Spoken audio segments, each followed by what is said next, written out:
ready? Everybody's ready? Okay. Good afternoon. I am Robert J. Contee III, Chief of Police of the Metropolitan Police Department here in Washington, D.C. I need to stress MPD's commitment to and the importance of transparency with our community. It is my responsibility as the Chief of Police to deliver timely information, even when it reflects negatively on the members of the Metropolitan Police Department. Today's briefing is related to an ongoing internal affairs investigation, and while I can't provide all details currently, as this investigation is still preliminary, I am able to provide enough information that outlines what has occurred and our response. On September 11, 2022, a member of our community made a complaint against MPD officers. An investigation was initiated stemming from this interaction. During our internal review of body-worn camera footage, we discovered a prior incident that was unrelated to the community member making the complaint that involved misconduct. Specifically, from our preliminary investigation, 2 officers had confiscated an illegal firearm from a suspect without making an arrest. It is unclear why no arrest was made. From what we have learned, the officers had probable cause to make an arrest, and they did not, nor did they pursue an arrest warrant afterwards. While the guns were properly accounted for and placed in evidence, the officer's version in the police report is inconsistent with the body-worn camera footage associated with the seizure. In essence, an illegal firearm was removed from an armed suspect, and the suspect was allowed to walk away without consequence of arrest or officers securing an arrest warrant. Upon identifying their actions, the 2 members were placed in a non-contact and administrative leave status, while IAD agents continued reviewing this case and previous cases where illegal firearms were recovered. During the course of IAD's review, they discovered additional members involved in misconduct. An additional 5 members have been placed on non-contact status. This includes 2 sergeants and 3 officers. We have a total of 7 members on non-contact status as a result of this investigation. Based upon our review of the past several months and out of an abundance of caution, we feel it is necessary to temporarily reassign additional members of the 7th District Crime Suppression Team while this investigation continues.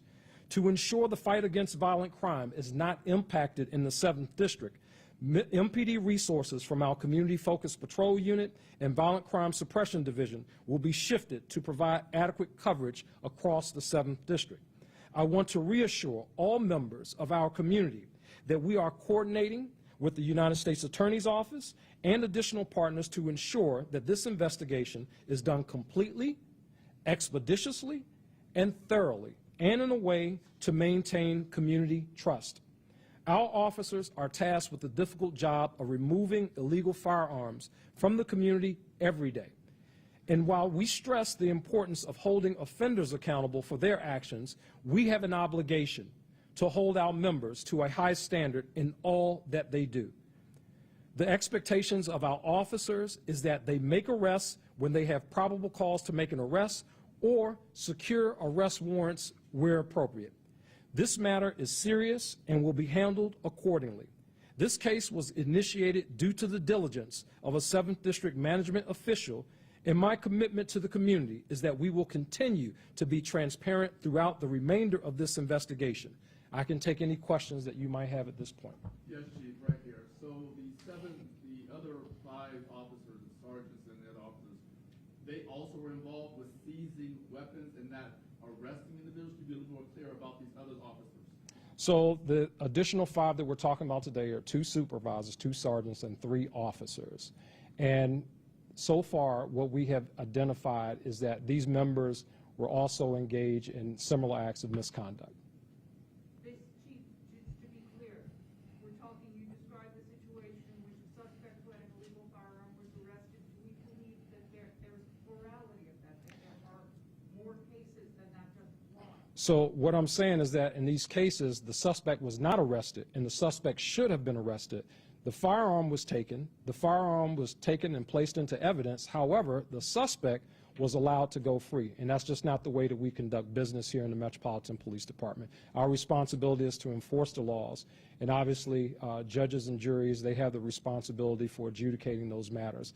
And in these cases, we feel that that process did not take place. One case we're talking about, one case. No. So there's one case, the first case that involves the two officers who were initially put off in a non-contact status. Subsequent to that, our Internal Affairs Division has done a several-month review of cases of other cases where firearms were recovered. And in these cases, and could be right now, I mean, I don't want to say, I don't know exactly how many that they are, but it's less than double-digit numbers right now. And in these cases, we've identified other members who similarly allow suspects to leave the scene after confiscating an illegal firearm without placing that suspect under arrest and without seeking a warrant for that person's arrest. And were those firearms reported? Were they? The firearms were reported. They were turned into evidence. They are accounted for. The suspects are the ones that are unaccounted for. The suspects were allowed to go free, and they should have been placed under arrest, or at the minimum, an arrest warrant could have been, we could have initiated an arrest warrant to arrest a person, and we did not. So should you have a situation where officers are stopping individuals, conducting a search based on probable cause, which you're saying, but not arresting individuals, but reporting these firearms? That's correct. What do you make as the reason why? I can't even speculate as to why that is. You know, that's not the way that we train. It's not the way that I've been trained, and it's not what we expect of our members. We expect our members that when they encounter armed individuals on the street who are in possession of illegal firearms, that those people are taken into custody. Or if we don't have them right at that moment, they're able to escape. If we find out who the person is, that we apply for an arrest warrant for that person's arrest. And in these cases, that did not happen. I wish I could tell you why. At this stage of the investigation, I don't know why. Chief, is this new? I mean, I've heard of this before. Well, it's new as far as I'm concerned under my watch. When it came to my attention, Sam, this is the response that we've taken as an agency, and as the direction to our internal affairs is to look and see, you know, where this exists in our agency. We have a responsibility to community to make communities safer, and that includes taking bad guys to jail. People who have illegal firearms, that does not make communities safer when we allow people, in some instances, potentially armed felons, to go on about their business and just recover the firearm. It's only a short amount of time before they're in possession of another firearm, and I'm sure of that. Chief, Yeah. ATF, FBI, anybody else involved in this investigation? No, this is the Metropolitan Police Department's investigation. Our Internal Affairs Bureau is investigating this matter. Obviously, we have federal partners at our disposal. If we need them, we'll call upon them, but this is an MPD investigation. Have any search warrants been served at anyone's homes? It does not appear that to be the case, but again, we're in the preliminary stages of the investigation, so we'll sift through all of that. Were any of these officers already under internal investigation for anything other than what you described to us today? I'm sure that they've had some citizen complaints, but nothing of this magnitude, nothing like this. These members have been on the department anywhere ranging from 2013 to 2019, so that time frame. So I'm sure that they've had some investigations, but nothing like this. You said this has been going on for several months, Chief. Why is No. the investigation? No, the investigation's been going on for days, not for months. So what I said was that when it first came to our attention, that was September 11th when there was an initial incident, and we identified two members. We put those two members off. Our internal affairs since that time has been combing through months of body-worn camera footage, and as they've gone through the months of body-worn camera footage, these are things that they've identified. When they've identified these things, I got briefed on this a little early, a few hours ago, and now we're talking to the community about what came of the review from the body-worn camera footage and internal affairs, their preliminary investigation so far. How many cases, Chief? Say it again. How many cases? It looks right now, it's kind of hard to gauge them, but we know of like 7 is what we know of.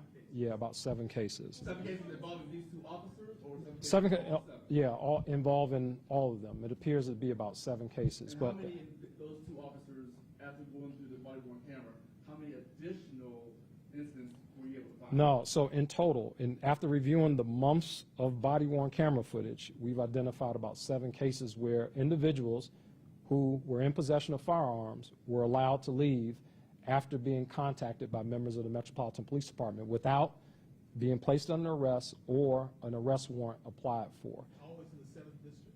Yes, these all occurred in the 7th district. That is So it could be correct. happening in other districts as well. So those are things that we'll look at. We'll look at across the board to see. Again, that's not a practice that we teach. It's not training that we teach here in the Metropolitan Police Department, and not anything that should be done by our members.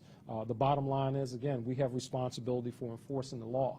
And when you enforce laws in the District of Columbia, specifically in the areas of guns, with the level of gun violence that we see in community, our police officers have a responsibility in that place. The majority of our officers come to work every day.